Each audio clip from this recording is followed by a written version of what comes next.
I'm Antonia Prebble, and this is Being Human, a series where I investigate some fundamental elements of the human condition, elements that we can all relate to, in order to try and get a better understanding of what we do and why. I chat to some people I know about their experiences, and you might recognise them too, and I also talk to experts who explain what's going on at a deeper level and who also offer some practical advice that we can incorporate into our lives. I hope you find it useful.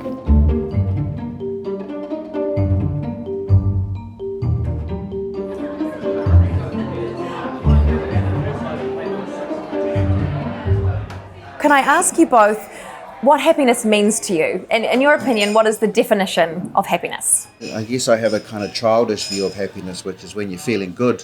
Yeah. But I'm sure that's not it. But I find happiness quite overrated. And a long time ago, I accepted that I wouldn't be happy all the time, and to try and find fulfillment and meaning in other emotions. Yeah. I think this pursuit of happiness can create anxiety and make people a bit crazy and also make them lose focus. So yeah, I think happiness to me is feeling good about life and feeling good about where you are. And if consistently you are feeling good about the world, feeling like life works, I think that is what really is the essence of happiness. Mm-hmm. Yeah, well, so actually not too dissimilar. It's feeling good. Happiness is feeling good for both of you. yeah, but I think, what you're saying, Derek, about feeling good about the world, because it's so hard to always feel good about the world, right? Because there's so many suck things going on. How can we, in our little South Pacific paradise, feel good and happy about stuff that's going on when elsewhere in the world, stuff's less than ideal. And even in our own backyard, there's a big spectrum of those that are feeling good mostly and those that aren't. Well, maybe I mean feeling good about your world, the things that you can control and respond to. I don't think you can take ownership of, the world around you, I think is what I meant. Like your world, your home, your community, your work. Those are all things that I think contribute to, overall sense of well-being and happiness. So how much of an importance in your hierarchy of needs do you place being happy? Do you still find life worthwhile and fulfilling, even if you're aware that you're not happy? Yeah, I'm not after happiness. I'm after experience. I want to experience life, and I know that's not always happy. And I just think it's just trouble down that road lies. I think if you're pursuing it, show me someone who's happy all the time, and I'll show you someone on drugs. What's really motivates me, or what's more meaningful to me, is the pursuit of meaning, which I think are things meaningful. And so even in scenarios which on the outside don't look happy, like they're sad or they are really difficult and they really challenge you inside, I still cherish those immensely, and I value them with the meaning they provide to my life. Yeah.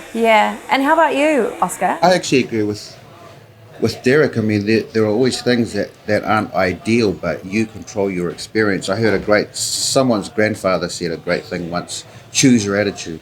Mm-hmm. The fact that you can choose your attitude. So the pursuit of that isn't important. But to me, happiness is when, as Derek says, when shit happens, how you deal with it.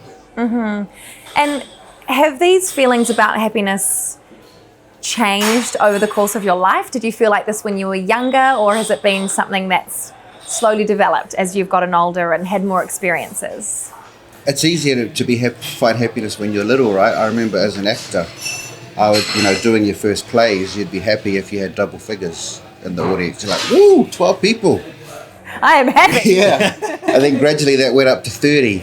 And then you were getting 50% houses. And then, and then you'd have an opening night and you'd think happiness. And then opening night's finished and then it's, now I feel normal again. And then you're trying to create those experiences, a film premiere, a series getting made, but it's that thing, realizing that it doesn't keep you up there, and you're not supposed to, actually, because life's not like that. It's not possible. But now I'm finding that I'm actually trying to go back to that place. Really? Of finding happiness in small things that I used to as a kid, by kind of rooting yourself to the present moment and the place where you are, right? I mean, here we are sitting in this cool old room above a noisy restaurant.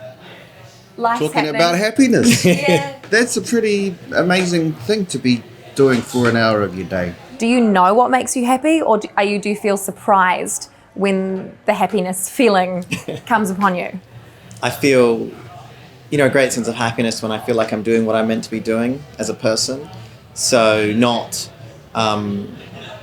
honouring my own path in a sense, like so that I'm not kind of betraying the kinds of things I should be doing, the person I should be. That makes me really happy. To me, I know what makes me happy. It's being alive. And then I do a quick check on, the people closest to me are alive and okay. And that's it. Everything else is bonus. My friend said to me the other day, life demands action. So many people think that life owes you something, but actually you owe life something. Have you noticed a difference in different cultures' views around happiness? I think our culture in New Zealand's become a bit individual. Yeah. A lot. And I think there are a lot of cultures that come from the islands and stuff where the individual is less important than the group, and the individual's behaviour is considered in view to how that affects the group. And do you think the happiness level of that group is higher? Yeah, my grandmother, she's happier in Samoa. Well, she's passed now, but she came here for a holiday. She's miserable. Because what do we do with our old people generally? We park them in the middle of the lounge and we want them to watch TV. Back home, in the village, she's looking after little ones. There are adults of all ages around. She's happy. And they actually age better. I think a lot of it, as Oscar was touching on, was kind of situational, environmental. But in a lot of, I guess, history in ancient kind of Eastern cultures, there's a lot of emphasis placed on awareness and presence and just being wherever you are on the day that it is and being happy in those kinds of situations and moments. So that's now starting to seep back into our culture, right? In the last 5 to 7 years, this whole movement of mindfulness, or whatever you want to call it, is definitely, undoubtedly, an Asian, Indian, Chinese tradition that is returning because of what people are finding missing from their lives in the current Western version. So, what do you think it takes to be happy? Or is that the wrong question to ask? I think a better question could be, what do you think it takes to make you happy? Like, I don't think there is a solution. I think it's all a personal discovery. Totally agree. I don't think it's about getting on the same path as anyone else, or a path that's been recommended or prescribed to you, or seeing other people who are happy and going, I need to do what they're doing. I think it's totally about what it is that makes you happy, because you don't need to find it. Most people... It's there. It's there. It's there. It's probably and actually very... tuning into it will actually Yes. help them pursue whatever other things are in their head about other things in life they might want. What is the definition of happiness? Roughly, happiness is an emotional state. It's a feeling that, at least in most theories, evolved across evolution for several reasons. As an internal reward for doing things that are good for you, as a way of signalling on the face to other people that you're open for sort of non-threatening social exchange, and in some ideas as a way of sort of building resources, but social resources, personal resources to buffer you against future challenges. It's a contributor, albeit a relatively minor contributor, to our general sense of sort of enjoyment or well-being in life. But what then, if those are the functions of happiness and it's a feeling, what then is that feeling? It's not exclusively about the way that you feel. So feeling is a big part of it, but it's also about what our faces look like and what they do in our social environments. It's about what happens cognitively, like what we remember, where our attention is directed, how we solve problems. People in more positive states, for example, solve problems quite differently from people in negative states. We seem to be obsessed with happiness at the moment, and I'm interested in why that is. Are we actually happier as a result of this intense focus on trying to be happy? I mean, happiness in some ways it's important, and it does predict really good outcomes for people, particularly in their mental and physical health. but it's a relatively, like most emotional states, it's quite short term. And it typically arises in response to particular things. So something happens and you feel happy about that thing. The extent to which that translates into a more global sense of satisfaction with life or well-being is very, very unclear. So if we're not aiming for happiness in our lives, are we aiming, is it a better thing to aim for contentment or satisfaction? To aim for well-being. I mean, well-being is a global assessment of how are things for me in general. I think the world would be a better place if we pursued compassion rather than happiness. Happiness tends to focus people very much on themselves, whereas compassion is also very rewarding for the person feeling it. It's not just that it motivates us towards trying to make things better for other people, but it also is pleasurable in and of itself to care for others. Is there some take-home advice for everyone out there who would really like to have higher levels of satisfaction, well-being and contentment in their lives?